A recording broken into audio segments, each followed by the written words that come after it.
Per la maggior parte dei negozi di Venezia e Mestre oggi è l'ultimo giorno dei saldi. I commercianti non sembrano però del tutto soddisfatti.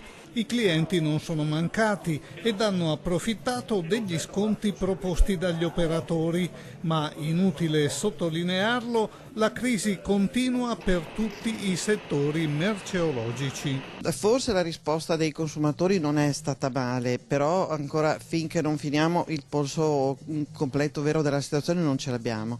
A parte il fatto che i consumi non riprendono slancio, le tasse che gravano sulle attività commerciali non rendono facile la gestione delle imprese. È difficile essere ottimisti, è difficile pensare in positivo perché finché queste sono le regolamentazioni, finché queste sono le tassazioni, purtroppo noi commercianti, noi imprenditori siamo abbastanza presi per il collo. La Confesercenti regionale, dal suo osservatorio privilegiato, sembra vedere più luci che ombre e dà sulle svendite in Veneto e nella provincia di Venezia un giudizio sostanzialmente positivo.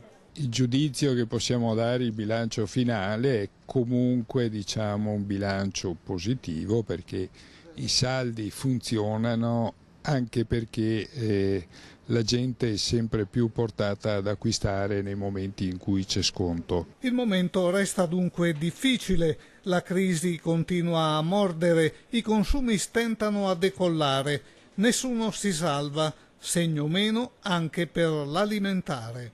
I settori sono complessivamente tutti in crisi, soprattutto il settore dell'abbigliamento, regge meglio il settore dell'alimentare, ma anche questo risente della crisi e questo ci fa anche comprendere quanto grave sia e pesante sia la crisi quando c'è una recessione nei consumi anche nell'alimentare, quindi diciamo che è un momento difficile per tutti.